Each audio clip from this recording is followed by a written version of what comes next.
Welcome to the show. This is No Interference. We are your hosts, Westside, Big Sass, and the Bull. We continue our weekly preview, moving on to week 16 of the NFL season. We got a ton of good matchups this week, and we're going to make some predictions and break down some of these games for you. We'll get into the news around the league, some injury updates, roster moves, and all that good stuff that you're into. We also are going to break down some of the Pro Bowl rosters that were just released and give our thoughts and opinions, maybe pick who we think was snubbed, can't talk, and who shouldn't have made the cut.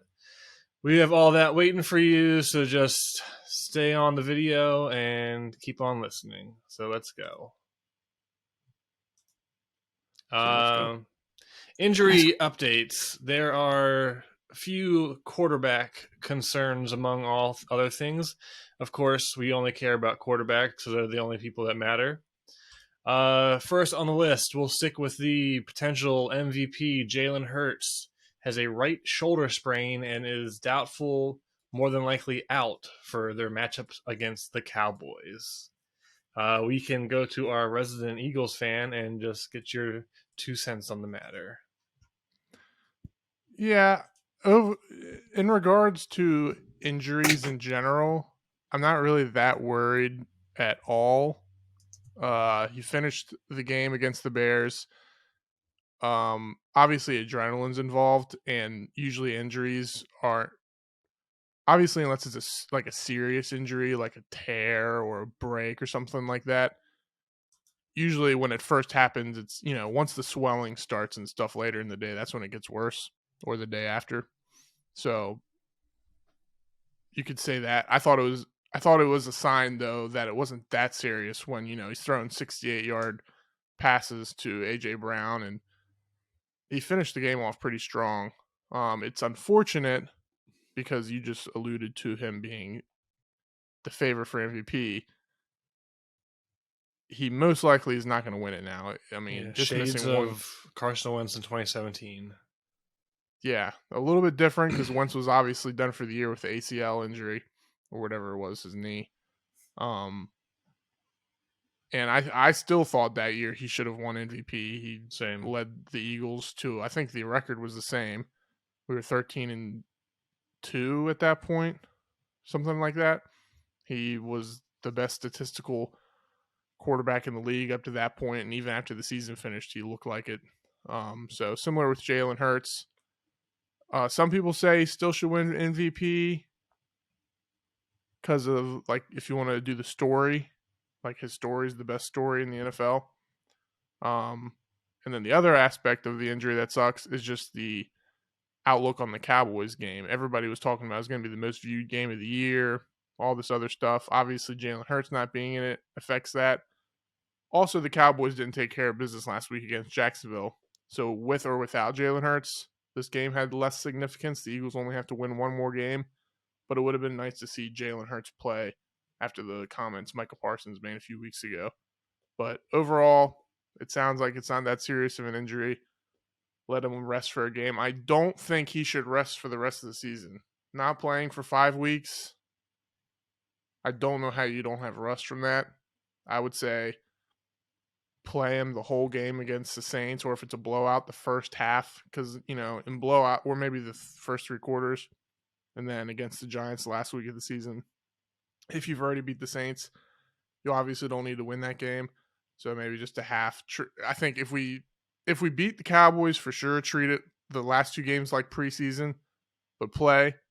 If we don't beat the Cowboys, get the win against the Saints, go from there. Yeah, speaking of the MVP, he was my MVP up until this injury, and I still think I don't think missing one game should screw you out of it. But some people were talking about earlier this week. I saw on some of the shows saying how 2 years ago Patrick Mahomes was like MVP all year. It was Pat Mahomes. And then week 16, he had like not the best game in the world, and Aaron Rodgers threw 4 touchdowns. And then the Chiefs had locked up the number 1 seed. So Mahomes didn't play week 17. Week 17, Aaron Rodgers plays, and he threw 4 more touchdowns. So Aaron Rodgers ended the game with 2 great games, got the hype going, threw 8 touchdowns really quick onto his statistics, and then he won the MVP that year. I think a similar thing could happen with the Mahomes-Hurts race. But just talking about the injury, was it Quentin Michael? Quentin McKell? Is it Michael or McKell? I always said Quentin. I think I said both. I think it's Quentin Michael. Okay. But well, he was on one of the radio shows in Philadelphia. I think he does like a weekly show or something. And he said that he had that injury a couple times.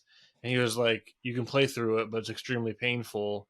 And he said if he was in charge, he would sit Hurts for 2 weeks, give him the week 18 matchup as a tune-up game, probably have the number 1 seed locked anyway, and then don't have any worries about it. Yeah, I mean, if he needs a 2-week break to fully heal from the injury, of course, do that.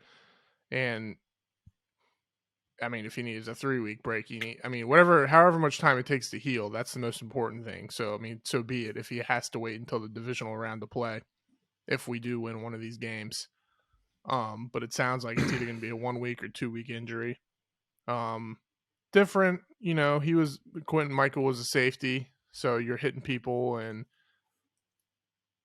coming leading with your shoulders and stuff and tackling. Also with quarterbacks, the throwing motion. I'm sure it's uncomfortable. And Hurts doesn't shy away from contact either.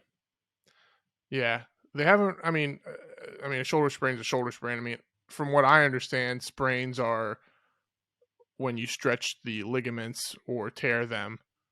RJ, you have any sprains, or is it just muscle pulls? When I was a kid, I sprained my ankle once. That's it. That was a little bit of a shot there, I think. Yeah, suck it. But my thought was with quarterbacks. I've never played quarterback in the NFL, but I've thrown the ball around in my day.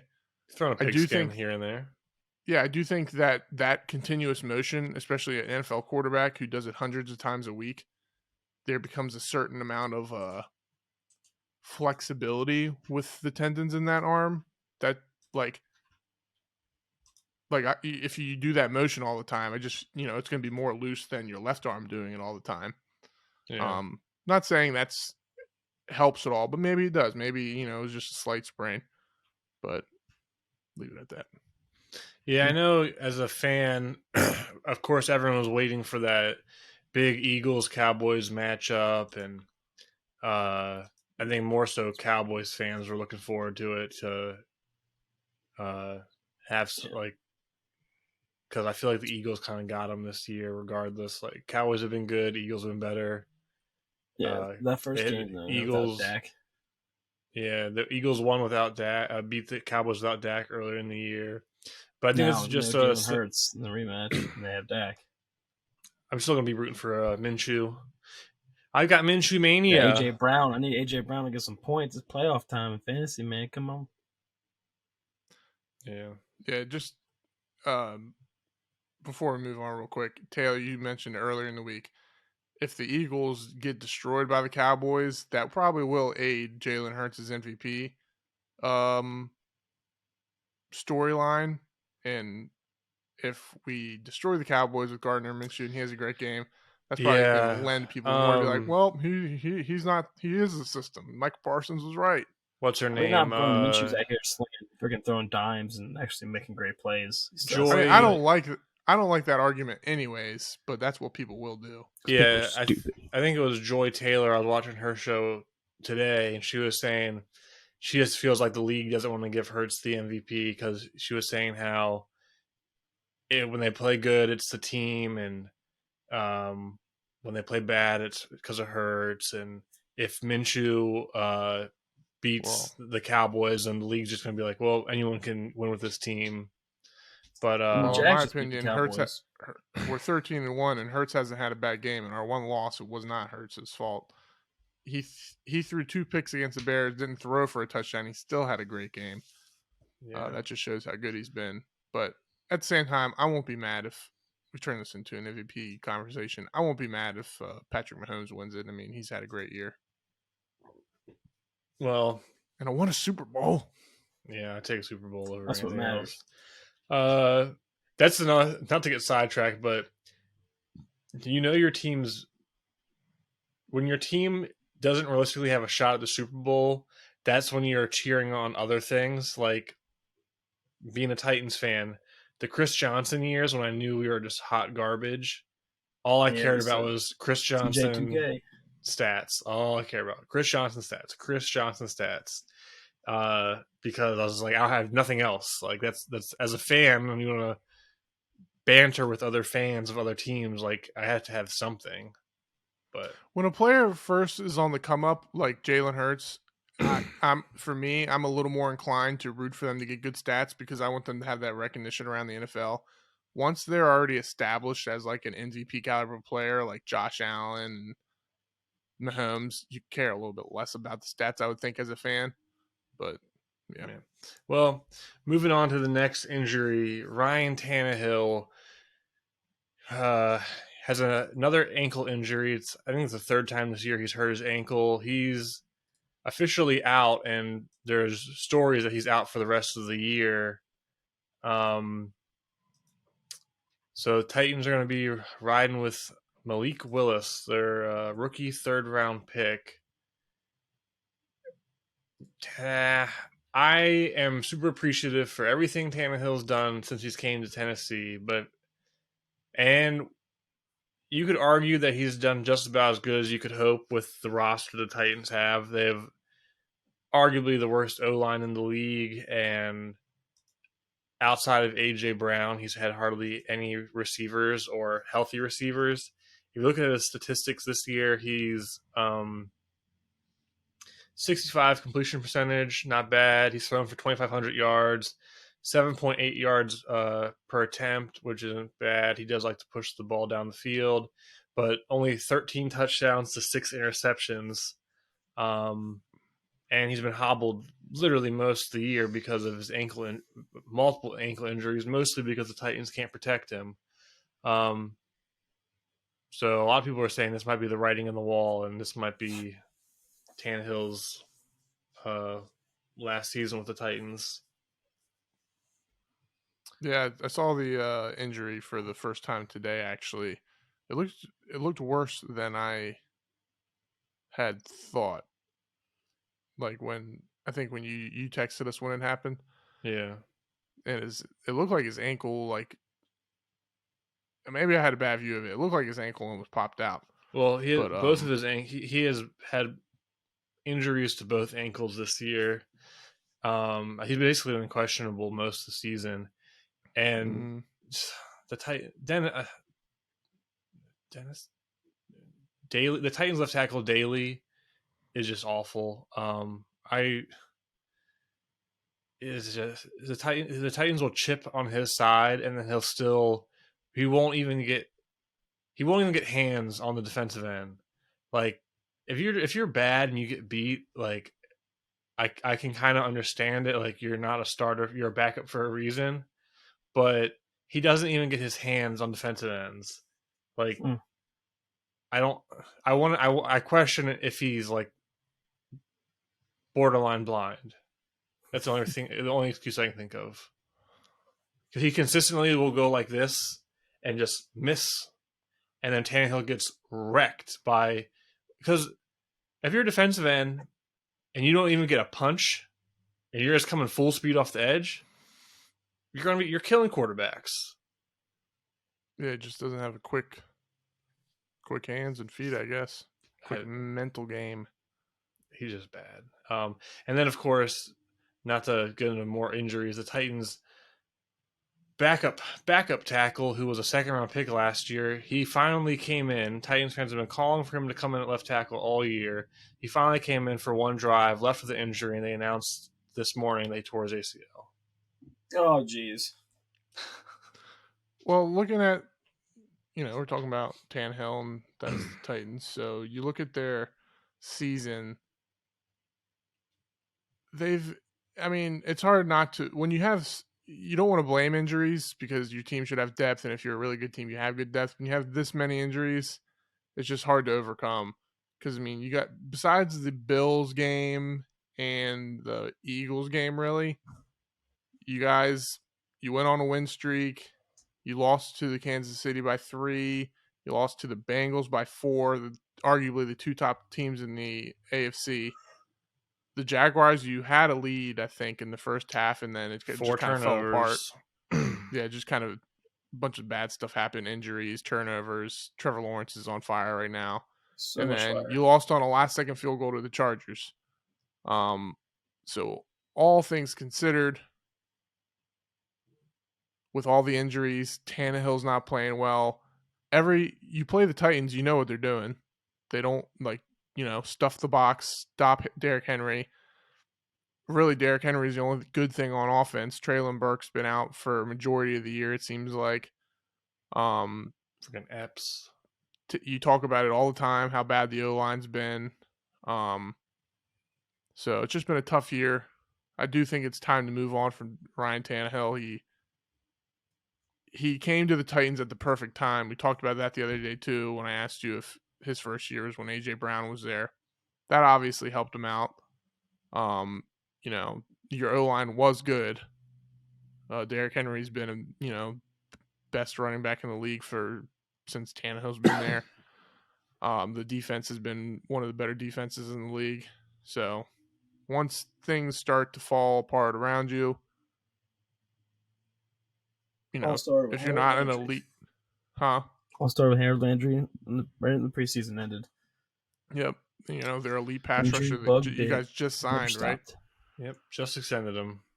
So unless you're an elite level quarterback, it's hard to overcome those types of things. Even if you are, it's hard. So, it's Malik Willis time, right? Yeah. The way I see it, I still hope the Titans go to the playoffs for bragging rights.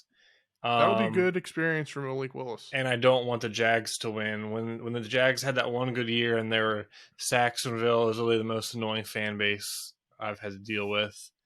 But I do want to go to the playoffs. I am assuming that they're going to be one and done. Just the injuries are just at a certain point. There's only so much talent in the league, and when you're going in multiple positions, basically your third string or past that, you can't be expected to compete. But I am excited to see what Willis has. I think he has the talent. He's got an arm. He's very athletic. I question sometimes the play calling for him. I don't think the Titans take advantage of his skill set, but I am excited. I honestly hope when he got 2 starts early in the year, and you could tell they had him on a very, very, very short leash, and they were only calling safe plays. Mm-hmm. I think that causes more damage than good. I just say, let him play free and see what happens. This team is not winning a Super Bowl this year. Fair enough. Continuing with the quarterbacks, Lamar Jackson. He's still questionable for the Ravens. He's out. Oh, they announced that he's out. I don't know. I saw that too. So okay, so he's questionable, maybe out for the Ravens game against the Atlanta. He's out. He is out for the Ravens game against the Atlanta Falcons. Ravens really need to win this game because they have the Steelers and then the Bengals after this. They want to try to get to 10 wins because that's going to basically lock them into the playoffs. I doubt they're catching the Bengals.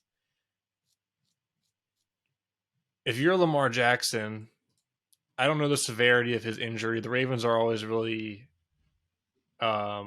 secretive about their injury issues.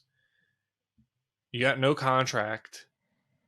Do you just kind of say, maybe, do you shut it down? I mean, that was a theory of mine when he sat out by more than one after he sat out more than one game. The injury didn't look that serious. You never know with knees, and I feel like reports would already be out if doctors cleared him and he still wasn't playing. Maybe the Ravens are good at, if there is something going on. I'm assuming he is, he's just injured, but, I mean, I wouldn't be surprised if it comes out later. Like, if he doesn't play the rest of this year, you got to think it has, like, there's going to be reports at some point that come out and say he didn't want to play without a contract. And I mean, the reports and rumors are that he wants a fully guaranteed contract. So, I mean, if that's the case, he doesn't seem like he's going to want to play and risk re-injury. I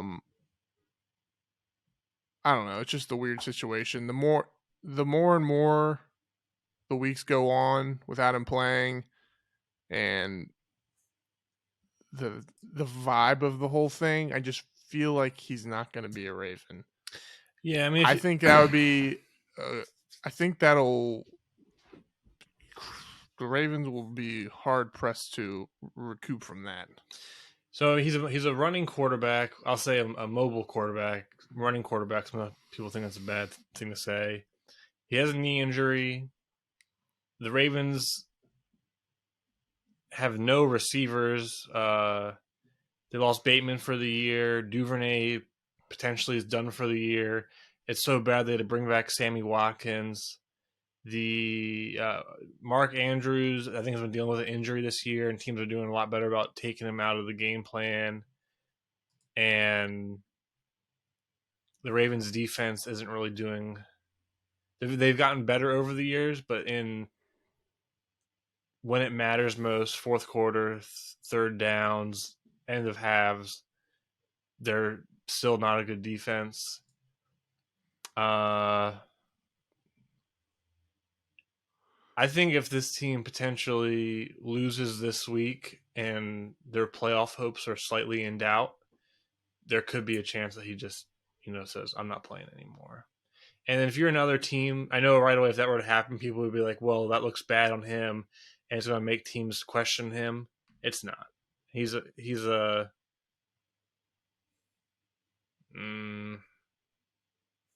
I don't know where I'd rank him for quarterbacks, but he's a face of the franchise type player. Lamar? Yeah. Where you would rank him? Yeah. Top 10? Yeah, he's top 10 for sure. But he's for sure a face of the franchise. Like, I'm trying to think of like the Texans would probably give him whatever he wanted.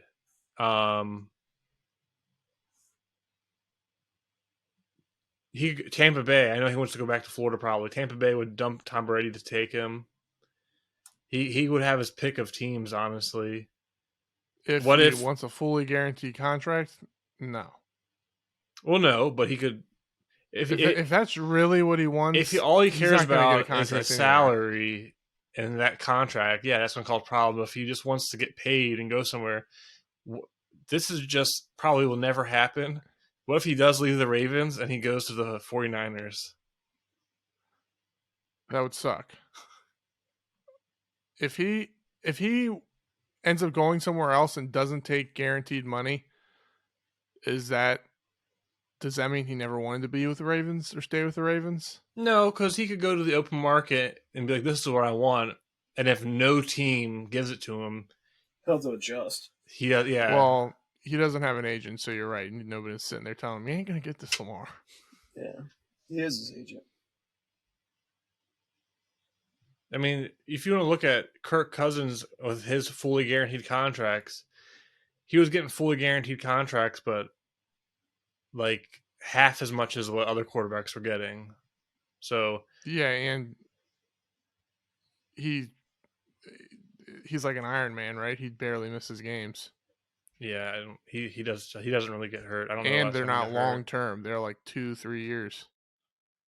Yeah, so like I think the big one that everybody was freaking out about was 3 years, $70 million or something. Yeah, which is chump change for a quarterback. Yeah. Resident Washington fan, I'm sure you would have given him that in hindsight. Oh yeah, 100%. I mean, we would have signed Kirk earlier on. Instead of going through this franchise tag game, we could have been signed him several times for that. For less, probably less. And go ahead. I was just say probably less than what he's got. Who was signed him 2 years before? Because every year it goes up. I don't see there's any way that Lamar will play under a franchise tag. Some people, I've seen some Ravens say, franchise tag him and trade him, and all this stuff. Yeah, I saw that. I'm like, that's not, the NFL doesn't really work that way. Like, no. But, you know, I mean, they have the Falcons, Steelers, Bengals. Everything points to, in my opinion, everything points to the Ravens. If it's, you know, the fully guaranteed, if that is the case and it really does want a $250 million deal fully guaranteed through and through, then that's just a tough situation for the Ravens either way. If he does have some wiggle room, they need to sign him. But, you know, I was just looking at the Ravens stats. He's been out the last 2.5 games, 3 games? 3 games. And he's their leading rusher by 300 yards. Yeah, J.K. Dobbins just got back a couple weeks ago. Yeah. Just crazy. Their leading receiver doesn't even have 500. Well, Mark Andrews has 700 yards, but their leading receiver, DeMarcus Robinson, Devin Duvernay. Like you said, they brought back, what's his name? Sammy Watkins. They also signed Deshaun Jackson. Like, ugh. Desperate. But, yeah, I mean, if they make, I think if they can win one or, like you said, they need to get to 10 wins probably. They can win 2 out of the last 3. They just need to win. I think if they win one more game, they're in the playoffs. That's all. But without Lamar, I can see a potential situation where Lamar doesn't come back for the regular season, and he's like, if you make playoffs, I'll come back and play. If you don't, oh well, sorry. Yeah, because Pittsburgh's not, looking good. Trubisky's looking awful. But their defense is still really good. Either last week. Yeah, it's okay. Yeah, I mean the Browns can't stop the run to save their lives, and they scored 3 points on them because Huntley couldn't do anything. So, yeah. So we'll see. Trying to think if there's any other big injuries that happened. Yeah, one on the opposite of somebody coming back for the first time this year. Oh yeah, your boy Chase Young's back. I'll only get like 15 snaps, but it is official this time. No more questions. Only. Yeah, I'll be happy to see him. Only answers. Sex. Him and Sweat pairing up. Yeah, it'll be fun. It's gonna be a tough game against the Niners, and I'll tell you what. Oh yeah, sorry about that. Lock down Purdy. Yeah, Deebo Samuel's still out. I mean, if the defense really shows up, that Niners defense is ridiculous. Maybe we can expose them. Fingers crossed. We'll see. Yeah, we'll have our predictions for that game in a little bit. Well, moving on to some roster moves. The Colts, which is a circus this year, Jeff Saturday announced that they are benching Matt Ryan after he sets the record for worst collapse in regular season or postseason history.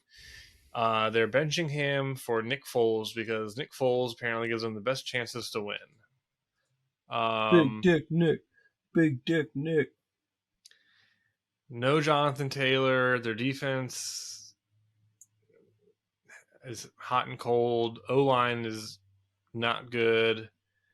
It's a mess. I said before before he started coaching his first game that Jeff Saturday was just Irsay calling his buddy as a favor, as a placeholder. They somehow won the first game, but this whole season's been a mess, and I think all they're doing realistically is they're making it harder to find a new coach next year. Like, I know if you're trying to be an NFL head coach, there's only 32 jobs, so if you have an opportunity, you're going to take it. But if I was a young, up-and-coming coach, a lot of times as an NFL head coach, you only get one shot, and if you blow it, you don't get another one. I would not be in a rush to take the Colts job. Someone will take it. There's worse situations before in the NFL. Have you heard of the Browns? The Colts defense hasn't been that bad this year. They've just gave up 36 points and a half. So well, the Vikings defense. But... I think that can be slightly, before they gave up 54 points to the Cowboys, they only gave up 30 points once all year. Then they had the collapse against the Vikings. Yeah.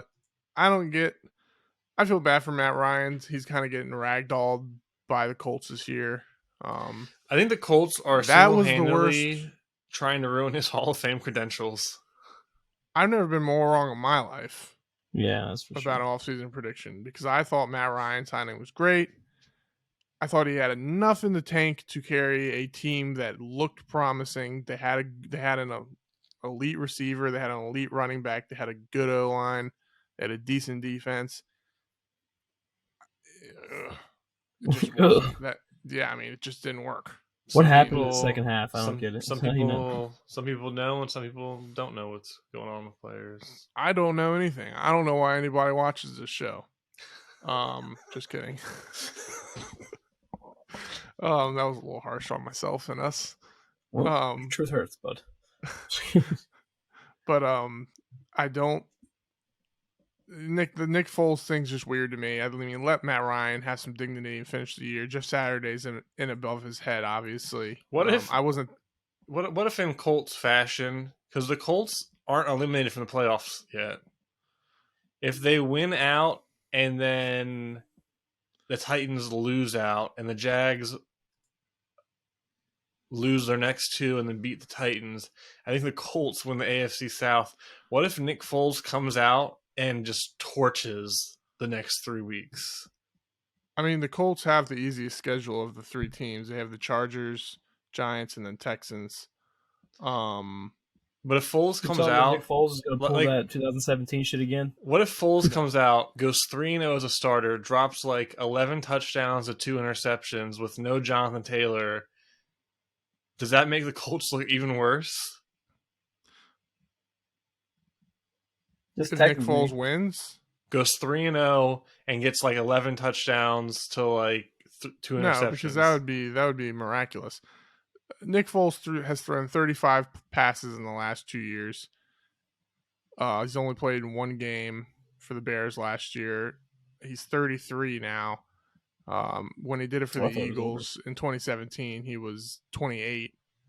In only a year from starting 11, or a year and a half from starting 11 games for St. Louis Rams at the time. Yeah, he's gonna. He's a Philly hero, but legend. We ain't in Kansas anymore. Legends never die. Jeff Saturday's. He just slowly looks up at him, calling the first play. Nick Foles is like, just gonna get lit up. The Colts' offensive line isn't as good as it used to be either. I mean, Quentin Nelson's dealing with. I mean, he's just he's not as dominant as he was before his first few years. I mean, the offense. It's hard to be a dominant singular player on offensive line if the rest of the offensive line isn't that good either. That's fair. I say that the Titans right guard Nate Davis, I think he's a really good guard, but there's plenty of times where he looks awful, and I'm just like, well, he was trying to help here or he was trying to help there, and then he got exposed. Like if he had solid guys on both sides of him, he would look a lot better. Yeah, I mean, I'm an Eagles fan, so this is my example, but not all of us. I'm not taking anything from our offensive line or any single player. They're all good, but put anybody between Jason Kelsey and Lane Johnson, it's going to help a lot. But yeah, I mean, overall, I mean, I wasn't opposed to Jeff Saturday hiring. Whatever. He was a Colt for whatever 10 years, whatever it was. Played behind one of the greatest quarterbacks of all time, one of the best minds in a quarterback of all time. He obviously had that knowledge. As a center, you got to be really smart too. So I wasn't opposed to it. I get why people were mad. It obviously hasn't worked. They gave up 30 points, over 30 points in 2 halves the last few weeks. I don't know. Wow. Good luck, Nick. Moving on, the Pro Bowl voting came to an end, and they finally announced the Pro Bowl rosters. I guess we can do a quick rundown. This is going to be very fast, so get your listening ears out. For the AFC, you got quarterbacks: Mahomes, Josh Allen, Burrow. Running backs: Nick Chubb, Josh Jacobs, Henry. Patrick Ricard at fullback. At wide receiver, we're going Hill, Diggs, Devontae Adams, Jamar Chase. Tight ends, no surprise, Travis Kelce, Mark Andrews. On the O-line, Laramie Tunsil, Teron Armstead, Orlando Brown, Joel Bitonio, Quentin Nelson, Joe Thuney, Creed Humphreys, Mitch Morse. Going to defense, we got Myles Garrett, Max Crosby, Trey Hendrickson, Chris Jones, Quinnen Williams, Jeffrey Simmons, Matt Judon, Khalil Mack, TJ Watt, Roquan Smith, CJ Mosley, Sauce Gardner, Patrick Surtain, Marlon Humphreys. Gardner? I know, I messed up one name. No, but that's actually a great nickname. That's a great nickname. Yeah. Sauce Gardner. Trying to get through without a mistake. Well, Xavier Howard, Minka Fitzpatrick, Derwin James, Jordan Poyer, Morgan Cox, Tommy Townsend, Devin Duvernay, Justin Hardy. Man, I almost got all the way through without a mistake. Let's don't do the whole NFC roster yet. We'll talk about the AFC first. Give yourself a break now. Sauce Gardner is going to come up here and take the ball from your quarterback. I honestly, I don't know why you went with Boston anyway. Sauce Gardner. I honestly didn't realize how good Sauce was doing until he got voted to the Pro Bowl, and every site started posting his stats. Yeah, he's having a great year. Yeah, he's almost on that Raiders, Asamoah, Revis Island type numbers. Don't talk about Asamoah on this podcast ever again. What's the Raiders Asamoah? Not Philly Asamoah. He's acting now. Good for him. Well, we've just went over the roster. Anything that jumps out to you guys? Any surprises? Or I guess we can do that. Anyone that made the roster that you're a little shocked to see? No, not really. Yeah, I mean, I think on the AFC side, it's not too many things that pop out to me. Either I'm missing or, I mean, it looks pretty kosher. What about TJ Watt? He's a fan favorite no matter what. He's missed. He's the face of the Pittsburgh Steelers at the moment. He's only played 7 games. I think he has 4 or 5 sacks.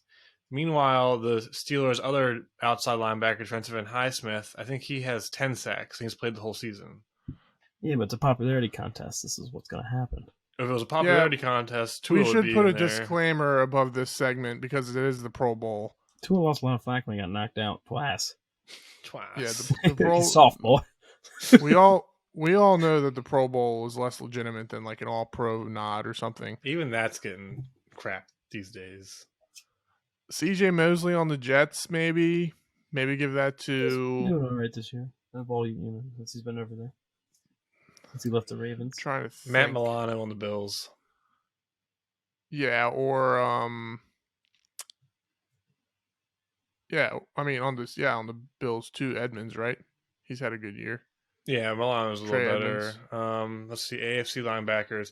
I thought David Long was deserving, but he's been out for 2 weeks, so that kind of messed him up. Shaq Leonard's been out most of the year. I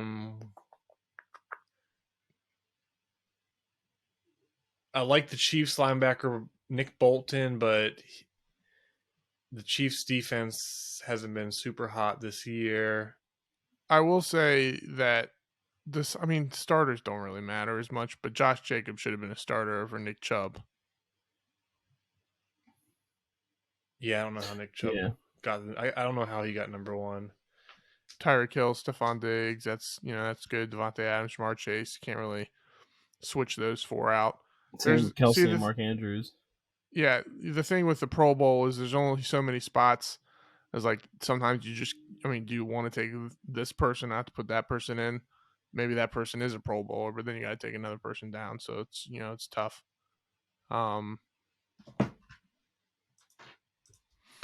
Yeah, Whoops. I don't know. AFC side to me, maybe I pay less attention to the AFC, so maybe I'm wrong. But, for the most part, I don't have any arguments.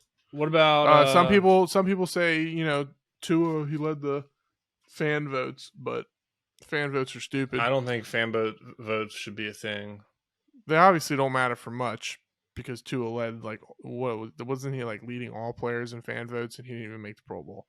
So good thing there. Yeah.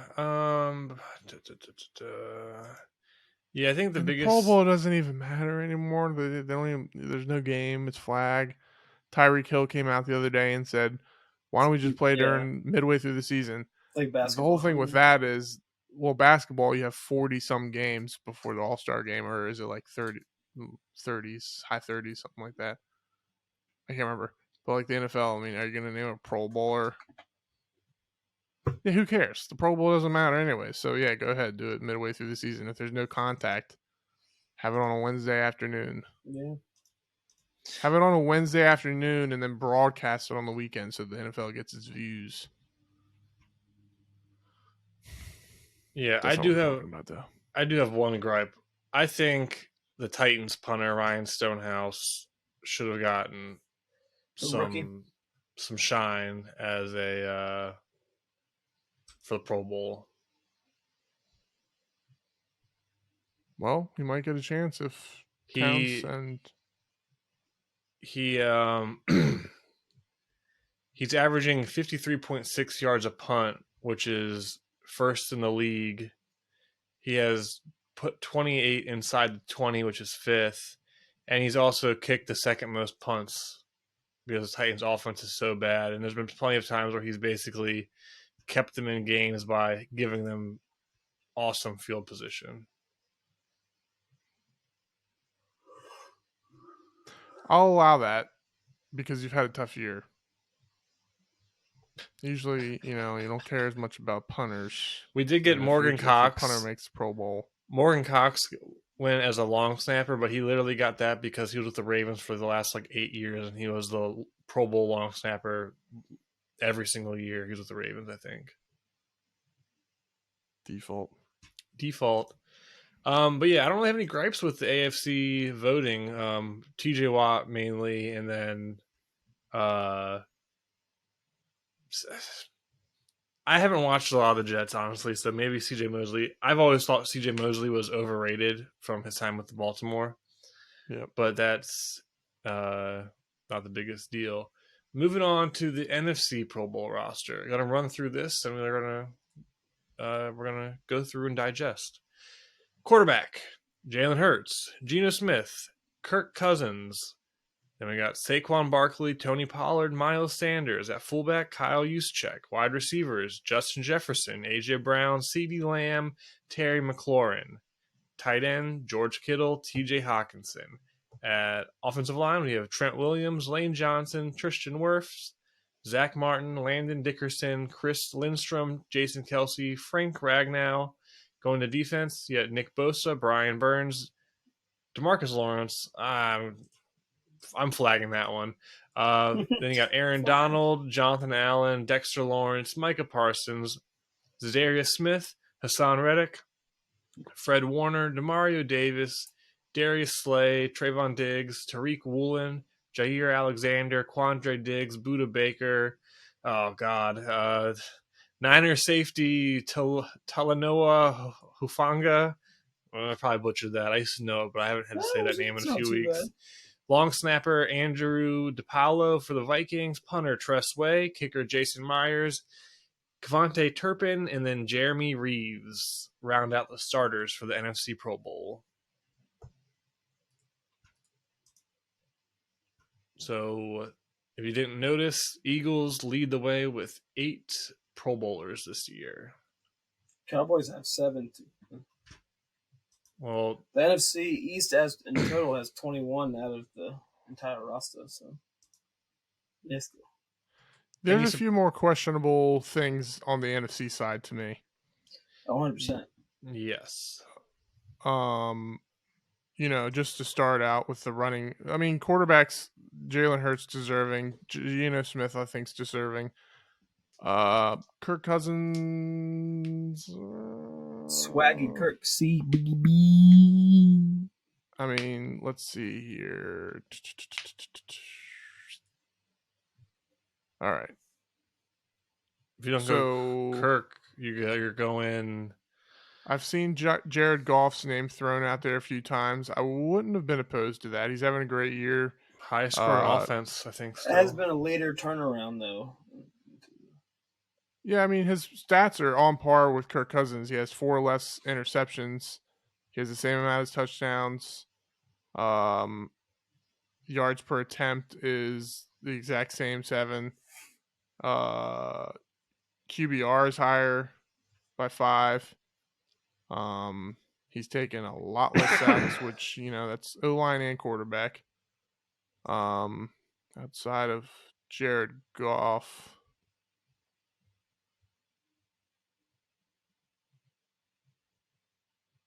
You got to go down to that's probably the only one. I mean, Aaron Rodgers, no. Daniel Jones, no.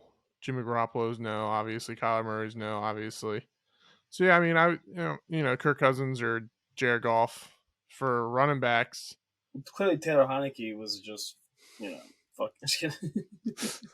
Worst take of all time. For running backs, Saquon Barkley probably deserves that top spot. I've seen some things with people questioning Tony Pollard, Miles Sanders, give or take. What about McCaffrey? Yeah, Christian McCaffrey probably deserves to be in there. I think Miles Sanders was a Pro Bowl running back this year. I think he's played really well. His rushing average is like 5.5 yards. Give him the workload these other running backs get, and he'd probably be leading the league in rushing. But I will say he's not a threat out of the backfield as a receiver. And I think Christian McCaffrey leads all NFC running backs in all-purpose yards, maybe receiving and rushing. I think he has almost as many receiving yards as he has rushing yards. Well, here's my thing. I thought in the AFC, running back was pretty clear cut. If you look at Barkley, he started the season on fire, and then the last 4 or 5 weeks been pretty disappointing. I think the last 5 weeks he's been outrushed by Daniel Jones. He might have finally passed him after the Washington game. Tony Pollard's been great. He's super electric, but the Cowboys O-line's been very solid this year. And you can't hold the O-line against them. Well, no. But I was just saying they have a good O-line. Miles Sanders out the window. No, but then they also have Zeke, who is doing a lot of the dirty work. Fair. I mean, Pollard's put up numbers, though. I'm not going to hold it against him. Just there's something to say. And then similar with Miles Sanders, not really his fault, but great O-line. Jalen Hurts pulls some defenders with him. On the flip side, you could say, though, if Miles Sanders was given a heavier workload, his numbers would be arguably RB1. Christian McCaffrey, he has good running numbers, great receiving numbers. He wasn't too good when he was on the Panthers. A lot of his numbers have came after the trade, so he wasn't super hot to start the year. But I can't say I would be in a rush to take off any of the 3 guys that are on the list.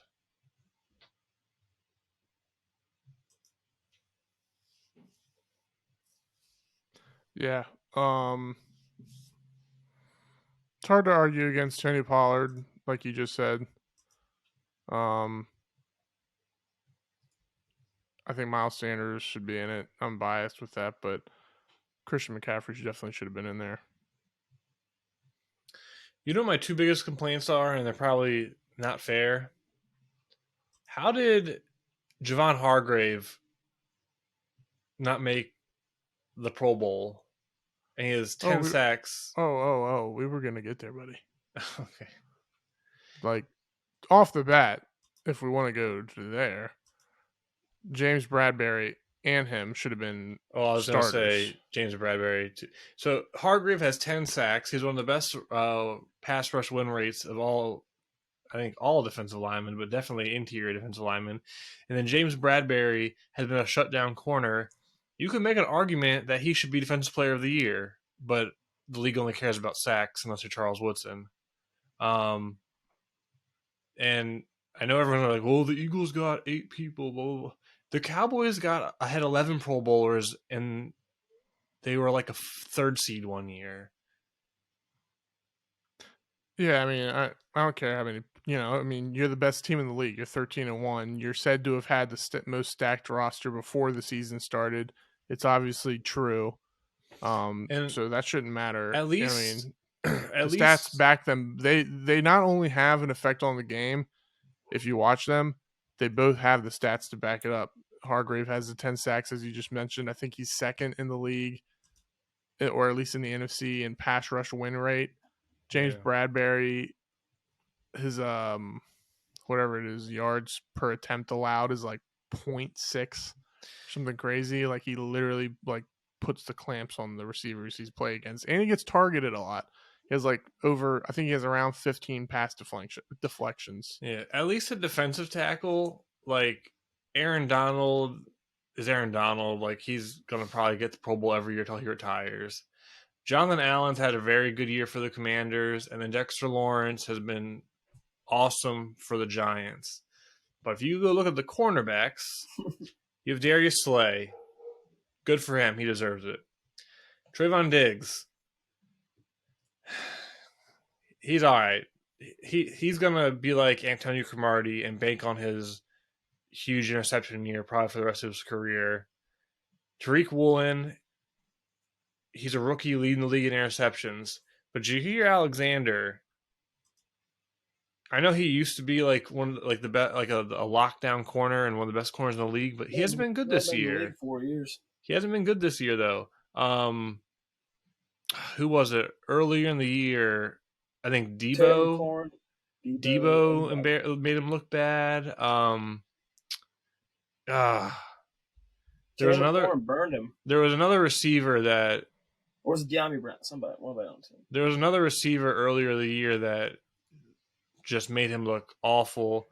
Even Treylon Burks on the Titans.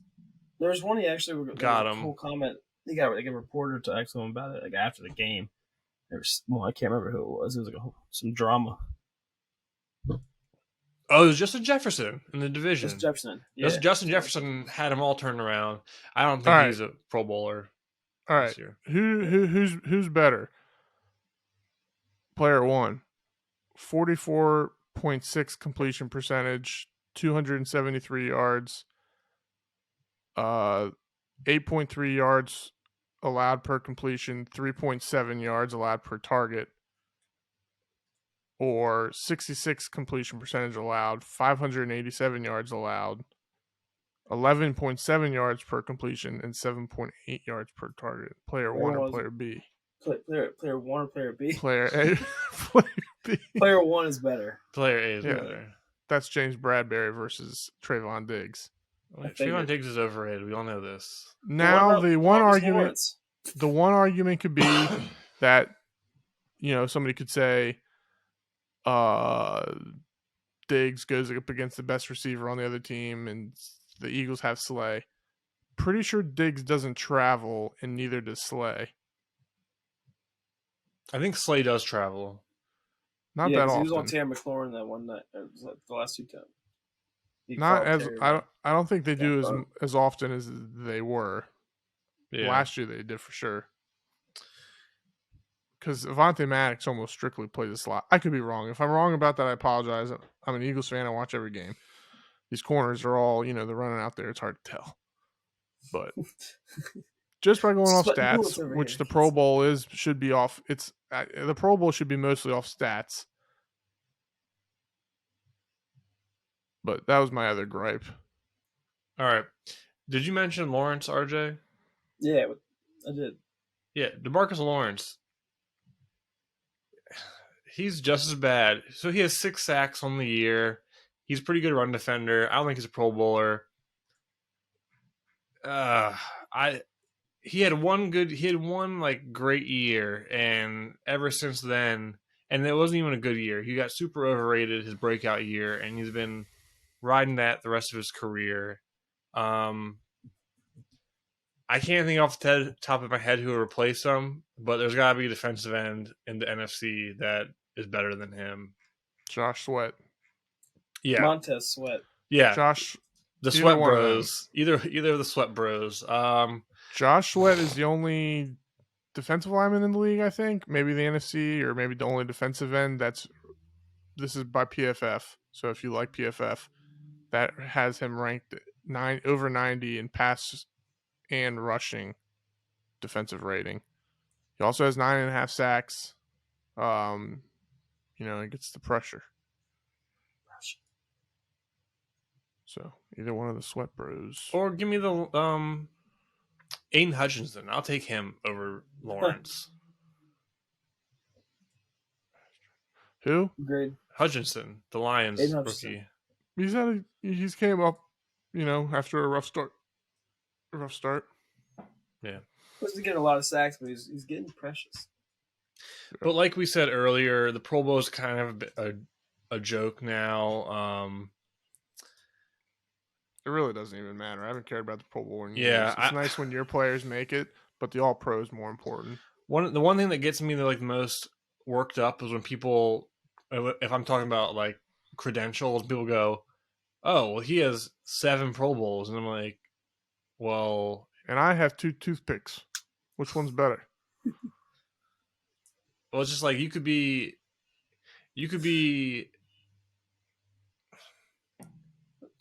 I think Terry McLaurin is better than CeeDee Lamb. Yeah, but they're both reserved, so. CeeDee Lamb could be average on the Cowboys, and he'll get Pro Bowl love.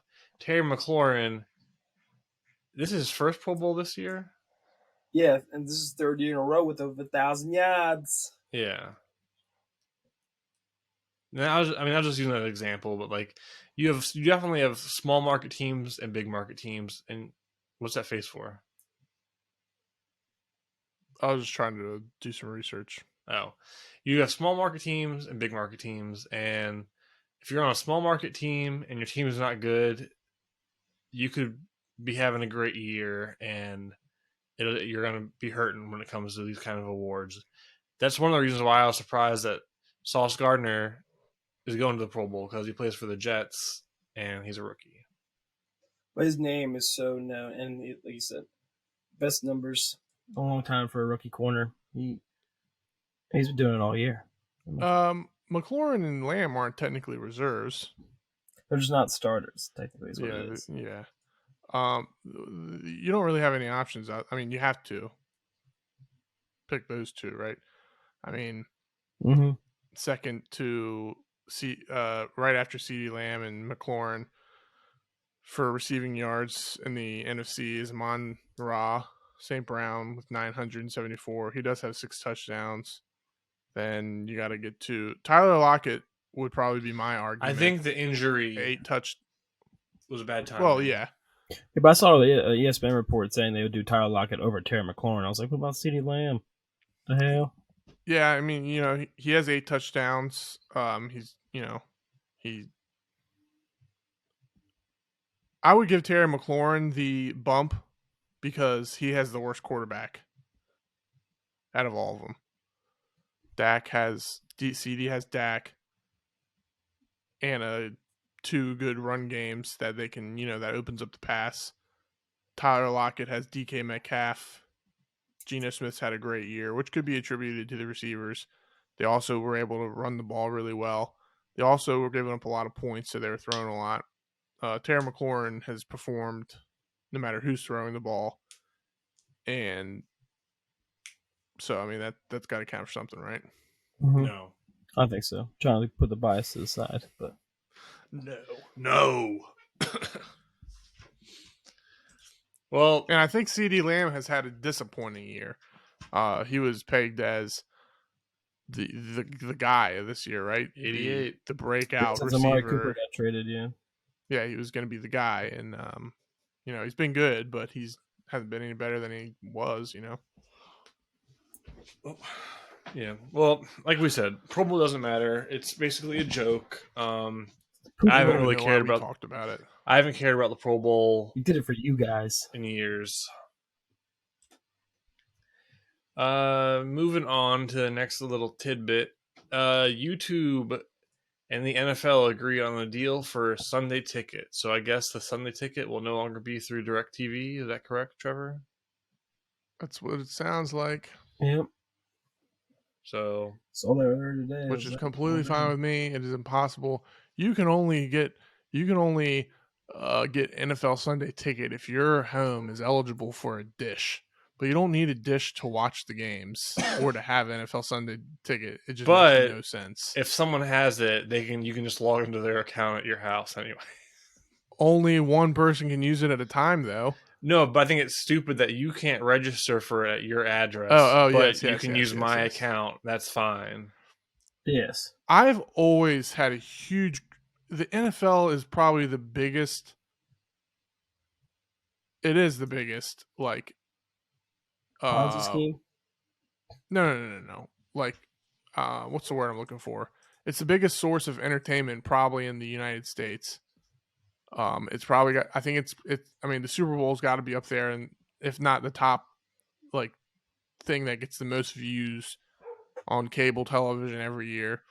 Why it's so hard to watch games? Yeah. Outside of whatever games played in your area, like the Fox CBS game and the 1:00 games. This year, it seems like there's less games played. Like, there's only one 4:00 game that's a nationally televised game. Then you got the Sunday night game, and you got Thursday and Monday night games. Like, I shouldn't have to jump through so many hoops to watch games I want to watch. The pricing is really expensive too.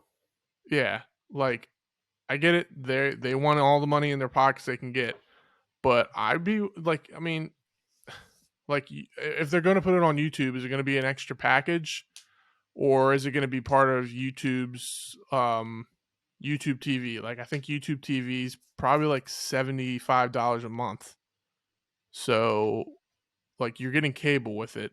Am I going to have to pay for an NFL package on top of that? Probably. I mean, that's a huge win for YouTube TV. Like YouTube TV, you have Hulu TV. I have Hulu TV or Hulu Plus, whatever it's called, Hulu Live. If YouTube is going to be, if YouTube has all the NFL, if I can just click Eagles and watch the Eagles game instead of whatever's playing, I'm switching. Bless you. Thank you. I'm switching over to YouTube. Like, wouldn't you both agree? Yeah. Yeah. My one complaint My one complaint with Sunday Ticket is you pay for it, but then they black out games. Yeah. Like, I should just be able to watch every game. Yeah. So you guys have known the restaurant I work for. Not everybody. Some of our viewers have seen it. They charged over $12,000 for the Sunday package for the whole season for that restaurant. I think they had like 15 TVs total. Ridiculous pricing on the restaurants. Yeah, that's ridiculous. I just read this article. So, NFL Sunday Ticket will be available on 2 of YouTube's growing subscription businesses as an add-on. So you got to subscribe to YouTube on YouTube TV. You got to pay for and YouTube. Standalone a la carte on YouTube primetime channels. I don't know what YouTube primetime channels is. So it sounds like you're gonna have to pay. Sounds like I might be going anyways. back to the bars to watch Titans games. Well, how much is NFL Sunday Ticket right now? It's $200 for the year, right? $300. $300. Like, come on now. Come on. You're not making enough money, NFL? We give you the money. The biggest grossing businesses in the world. I say we all boycott it until it's just you can watch. Boycott TC break. You can watch any game on any TV with any package. Yeah. I just want to watch my Eagles games. I don't want to have to jump through a ring. I and don't want to jump through a ring of fire. RJ just wants to be able to watch his Washington games without getting blacked out for Philly games where he's at. Or not playing the Philly-Washington game when it's all Philly fans around here. And I've been watching every Eagles game for 15, 16 years. And this is the first year an Eagles-Washington game was not on TV in Maryland. Apparently it was on. It was just on some random channel. If it ain't Fox, it ain't right. Fox apparently has a separate channel for it or something. Well, Fox is stupid. Anywho, that's why Joe Buck and Troy Aikman left. Well, I was getting sick of them anyway. Getting drunk high on the broadcast. Moving forward, we can actually talk about the Week 16 schedule because that's what this is all about. That's why you tune in, for the good stuff. Tell me why I tune in. We probably won't harp on every single game, but let's just get started. Thursday Night Football kicking off tonight as we're wrapping this up. The Jacksonville Jaguars are at the New York Jets. Both teams trying to stay alive in the playoffs. Jets probably a must win. It's going to be blistering cold and windy day in the Meadowlands. I'm excited for this game. The Jets are favorite, not by much. What do y'all think? I'm going Jags. I'm going Jets. Maybe if it was the Jets 5-6 weeks ago, sure, but Jags are on fire. Trevor Lawrence is on fire. And they ain't putting that fire out. So since the Jaguars, I'll be quick. Since the Jaguars were on their 5-game losing streak with their win against the Raiders November 6th, they've not scored less than 27 points. 27, 27, 28, 40, 36, 40. That was against some decent teams. Kansas City, Baltimore, Detroit. They held Detroit's offense to 14. They scored 36 on Tennessee's defense, which is no scrubs. Detroit beat Jacksonville. Flip it. Oh, man, why do they got the points backwards? Everything I just said, erase it. It's all wrong. Detroit smashed them. Yeah, you're right. The scores are backwards here. Yeah, they had one job and they did not do it properly. Listen, okay, you know what? The last 2 weeks they've scored 36 and 40. Scored. Trevor Lawrence has been playing well despite their loss to Detroit. I wouldn't be surprised if the Jaguars Jaguar and they lose to the Jets. But Zach Wilson going Zach Wilson. Throw out your stats when you're up against Sauce Gardner, all right? Sauce Gardner's. Not Gardner. No. I take Trevor Lawrence. Trevor Lawrence is proving to be as advertised. He is lately. Here's the West Zach Side Wilson hot take. Not. Sauce Gardner is going to get 2 pick sixes to win the game. I'm going to say the Jets are going to lose. False. You just go Jags. West Side just hot take the Jets into the off season. Hot poop. I hope nothing happens to Sauce Gardner. Something's going to happen. He's going to get 2 pick sixes. Touche. Too bad. All right, let's get away from this game as fast as possible. It was the worst take I've ever had in my life. All right, moving to Saturday. The Atlanta Falcons are coming to Baltimore to take on the injured, struggling Baltimore Ravens. Currently, the Ravens are 6.5-point favorites. That's way too high.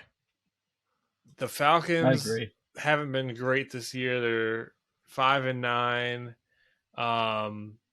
But but they've been a tough out. It's just they're still one of those teams that they just find a way to lose. Without Lamar, it's going to be Huntley versus Ritter. Both teams are going to want to run the ball and stop the run. I think it'll be close. I'll take Baltimore at home, unfortunately. So Ritter didn't even have over 100 yards last week against the Saints. I think definitely 6.5 is too high, but I mean, give me the Ravens minus 3.5. Yeah, I would. Open at 7 though. I wouldn't take the spread for this game, but I would agree with you saying the Ravens should be able to pull out a home win against the Falcons. The Falcons, they can run on you if they are having that kind of game.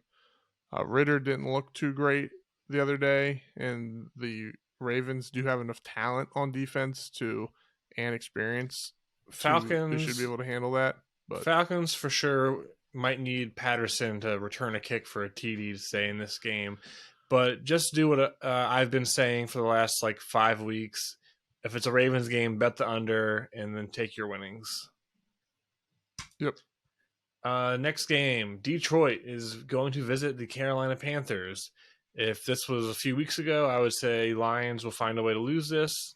They're only 2.5-point favorites on the road.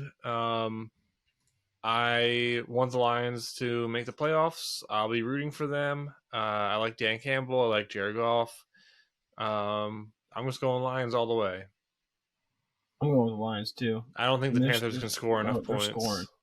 Yeah, they're scoring. I'd smash the over too, 43. Yeah, Sam Darnold's been better than everything else the Panthers have had this year, surprisingly. I just don't have any faith in the Panthers. Not even that. I think I have more faith in the Lions at this point than I do not have faith in the Panthers. The Lions' offense is just really good. They have tons of talent. The defense has been playing better. They've won 6 out of their last 7 games. Yeah, and I would take Detroit minus 2.5. Yeah, easy. Next on the schedule, the Buffalo Bills are going to visit the Chicago Bears. Bills Mafia. Supposed to be below. I think they said they're calling for it to be below 0 for this game. You're going to get to see 2 of the more electrifying quarterbacks in the league play, but the Bears roster is just garbage. Buffalo's 8-point favorite, and I think the only thing keeping it that close is the weather. The Bears just aren't good. They rely on Fields making miracle plays to keep them in games. And at the end of the day, if the weather is really hot garbage or cold garbage, I think the Bills have the better defense. And while their running game isn't amazing, they can run the ball enough to get the win and leave. Yeah, I mean, the weather should be a non-factor. For the Bills are the one team where snow, wind, cold, they shouldn't have an issue. They deal with it all the time. They just played in a snowy, cold game last Saturday against Miami. Helps when your quarterback has a friggin' cannon. Yeah. Hold the phone. Seeing Justin Fields against the Eagles last week, he was, the Bears' offense is Justin Fields' escapability. There's not really much structure to it besides that. They got him out of the pocket a few times, and they had a busted coverage late in the game to make the score closer than it was. I think the Bears they had a lot of juice to keep it a close game against Philly last week. I don't think they'll do it against the Bills. So I think it could be like a 14 2-touchdown game for the Bills. More than the Bears. Moving on, the New Orleans Saints, are going to visit the Cleveland Browns. I think this is another game that's supposed to be, in the single digits, if not at 0 degrees. Cleveland's a 3-point favorite, which basically means I think these teams are pretty even talent-wise. I'll take the non-dome team with the strong running game in this conditions. I actually, if I was the type of person to put a large sum of money on a game, I would put a large sum of money on the Cleveland Browns. I'm with you on that one. I mean, sure, they could blow it. It is Cleveland, but Browns will everything about this game is telling you Cleveland.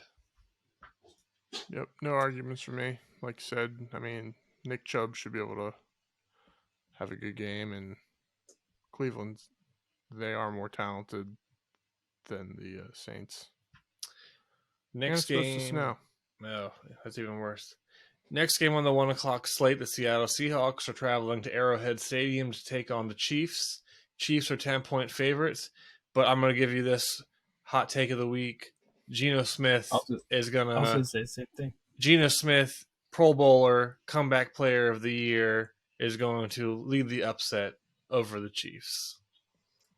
I smashed that as well. I disagree. I think the Seahawks have ran out of juice. I think this is going to be a lopsided win for the Chiefs. Well, too bad you're going to be wrong. Maybe. Geno Smith ain't a comeback player of the year either. We don't go over his definition again. I swear to God. He ain't going to win it. They're not going to make the playoffs, and his story's going to go... Oh, you he's had a great year. Don't you put that juju on him, Sass. You know, I mean, he can't even win Most Improved Player either because, Jalen Hurts would win that trophy. But good year. Their defense just has not played that well the last 5 weeks. Patrick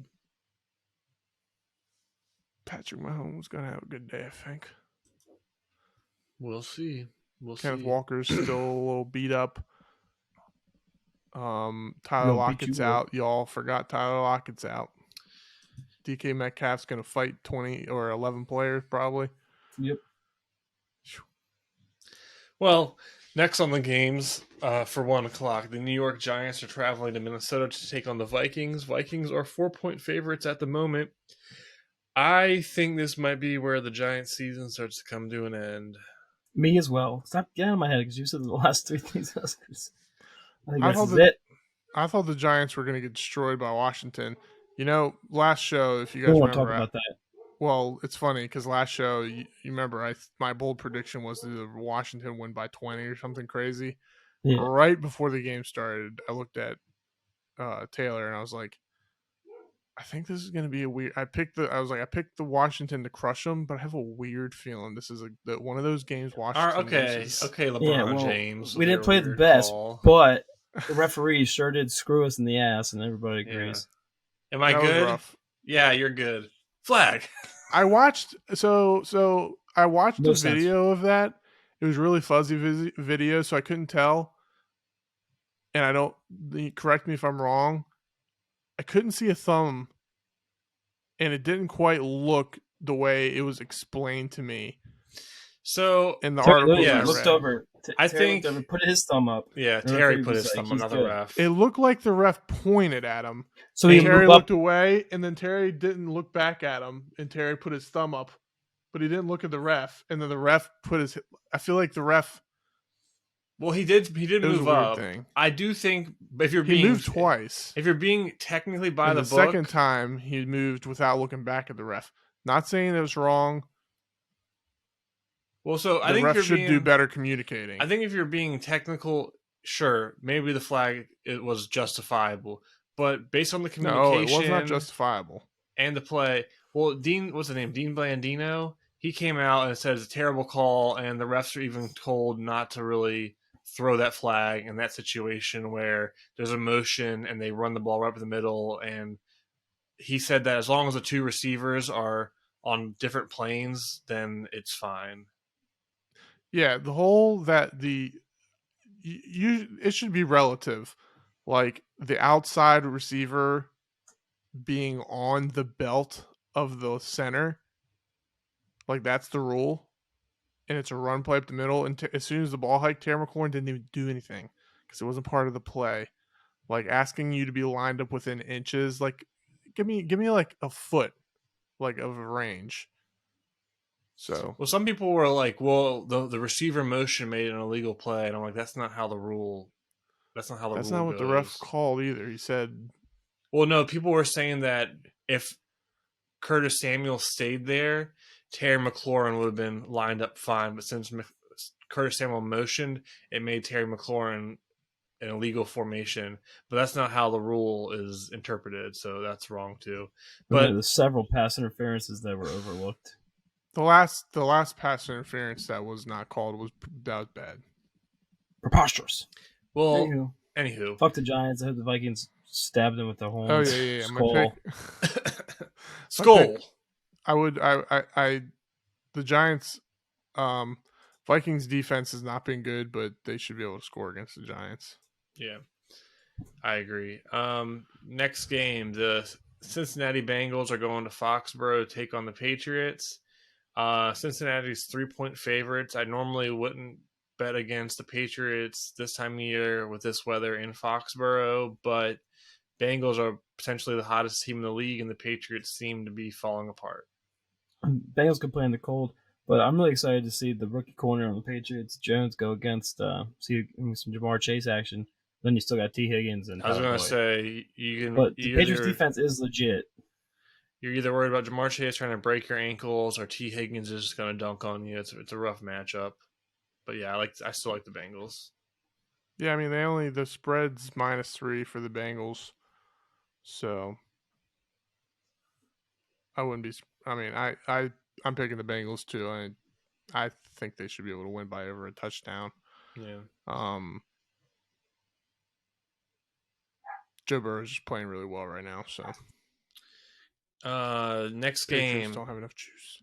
The Houston Texans are coming to Tennessee. Titans are a 3.5-point favorite. Texans have been a tough out, but still losing. Titans are feeling the injury bug right now. No Tannehill, Malik Willis playing, but they still got the king. I'm going to ride with Derrick Henry, who has 4 straight 200-yard games against the Texans. So am I. Yeah, the Texans have played really tough against Cowboys and Kansas City the last 2 weeks, but the King's in town and he's here to collect. What's his goddamn taxes and crown, baby? Titans win.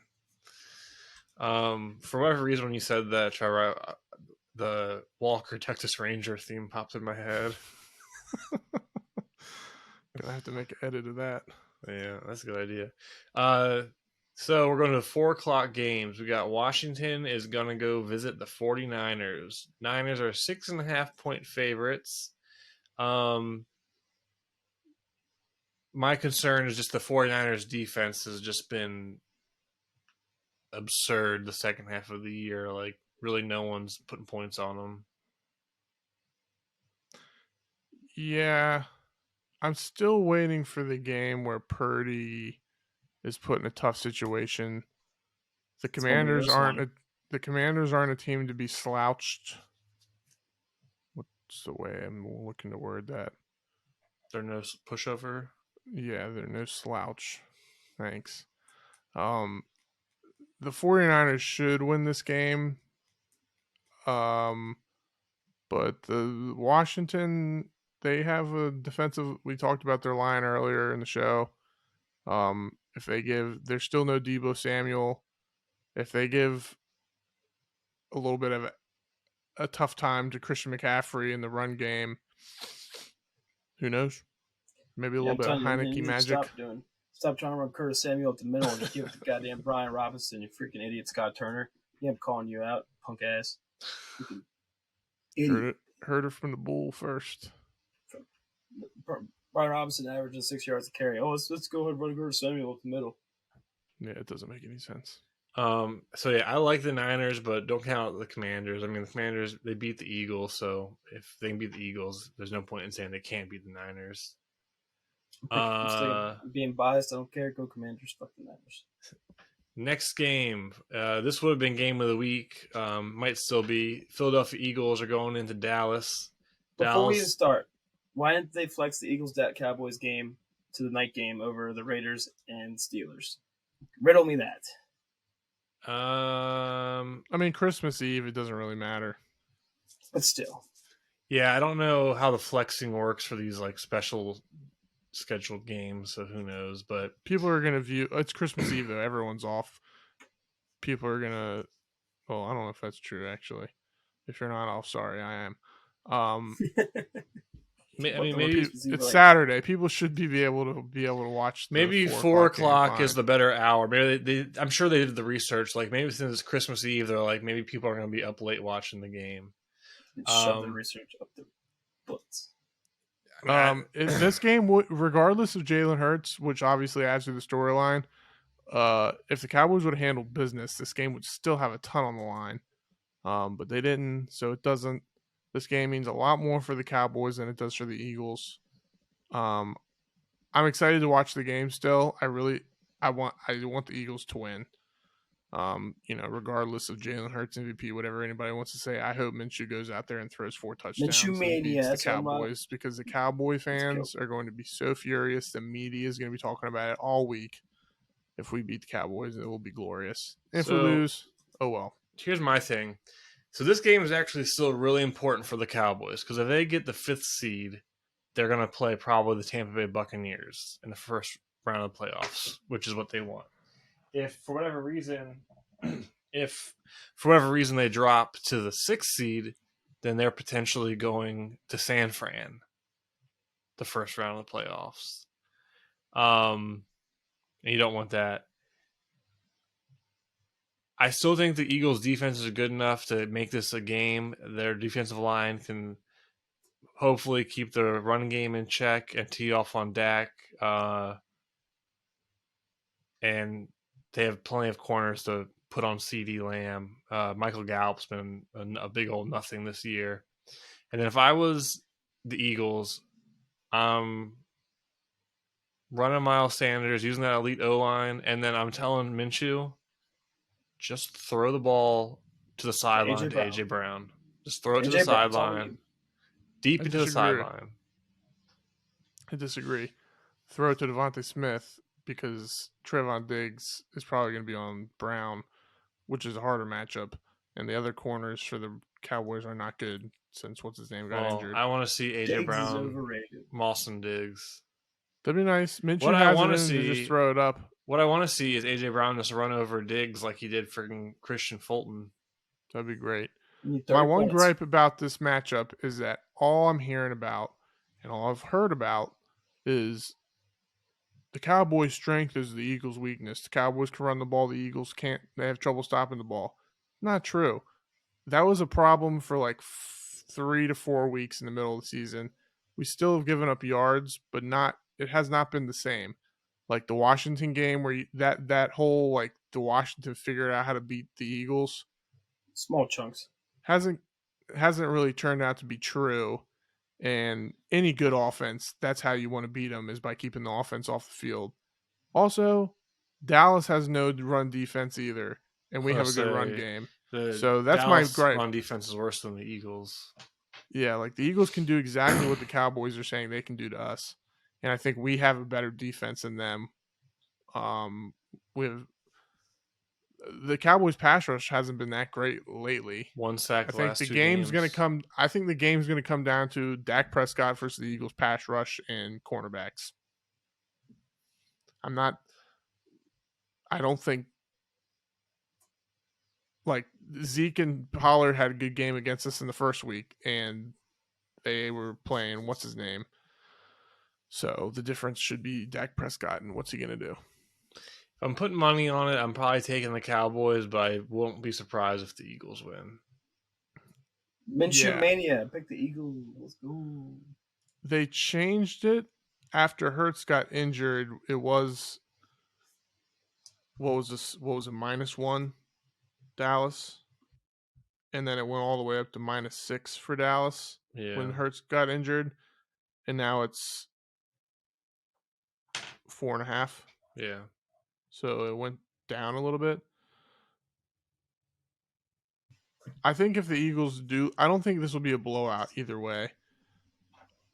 And like you said, if I had to put money on the game, I would say maybe Dallas. I wouldn't be surprised if it's a lower scoring game if Dallas wins, because I just don't see Dallas putting a huge amount of points on the Eagles. And I think the only thing that could affect the Eagles is if Gardner Minshew limits the RPOs. You don't have to worry about Gardner running. He can move, but not run. The Eagles' O-line is good enough to just pound the ball with Miles Sanders, so hopefully we see that. But I don't want them to go crazy to win this game. It's not necessary. Yeah. Next game on the slate, Christmas Eve, Raiders at Pittsburgh. Steelers are 2.5-point favorites.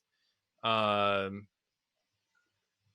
they're at home. They have a good defense, and the Raiders have just been super weird all year. I'll take the Raiders. I'm taking the Raiders too. Get Josh Jacobs going. Maybe get a touchdown to Devontae Adams. Again, the Steelers' defense has been pretty good, but their offense, I think they're. I think it's gonna be a race to 20 points. I'm gonna take the Raiders. I'll take the Raiders as well. Moving on to Christmas Day. First game for Christmas is the Packers are going to Miami to take on the Dolphins. Dolphins are 4-point favorites.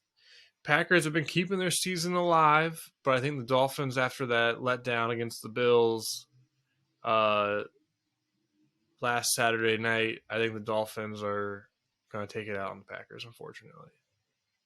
Yeah, I think Dolphins will win 28 to 17 or something like that. Yeah, I was feeling like a 27-21, give or take. Yeah, 10 to 7 point range. Yep. Yeah, I just, and the Dolphins also need to keep stacking wins, just for their placing. Next, 4:30 on Christmas, we have the Broncos are heading to LA to take the Rams. Worst game ever. Yeah, Broncos are 3-point favorites.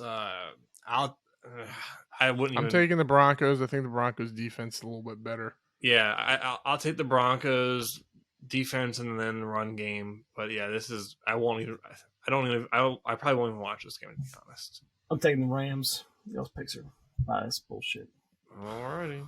And then the kickoff on Christmas night is Buccaneers at Cardinals. Another snooze fest. Tampa Bay is 7.5-point favorites. I think the Cardinals are toast. Their season's over. I'm taking the Bucs. Easy. Yeah, the Bucs. If they're gonna show anything in the playoffs or make the playoffs, they better win this game and they better win it easy. Yeah. And then Monday night, we have the Chargers are going to the Indianapolis Colts. Chargers are 4.5-point favorites. If you're a logical person, you pick the Chargers, you don't even hesitate. But if you know these two teams' histories and the league is any given Sunday, you're going with the Colts. Yeah, what? I'm going with the Chargers. Knowing the Chargers and how the Colts have just been so weird this year, it just makes perfect sense that Nick Foles is going to come out and just dot up the Chargers. In a weird way, in a bad way. Justin Herbert should be flanging that thing. So is Nick Foles. Just when the Chargers make you start to believe, that's when they beginning to take believe. your legs and chop you down. Chargers all day. Chargers. Well, that does it for the Week 16 schedule. Is there anything else y'all would like to discuss? No, RJ said it best. What'd he say? Chargers. Charge! Nope, that's it. I'm excited for some Christmas Day and Christmas Eve games. We eat so much food. Yeah, I'm just going to eat, find a nice couch, and watch football. All right. That's the wrap for the show. Make sure you go follow us on our social media accounts on Twitter and Instagram at The NI Show. And whether you're listening or watching, we're available on both YouTube and Spotify now. If you didn't catch that last episode, we are on Spotify. Make sure you like, subscribe, follow, and all the good stuff. And as always, thanks for tuning in. We hope you enjoyed this episode. We appreciate everyone that takes the time to watch our videos. Those of you who sometimes retweet us, comment with us on some of our posts. Always enjoy that. But that does it for today, so adios. See you later. See ya.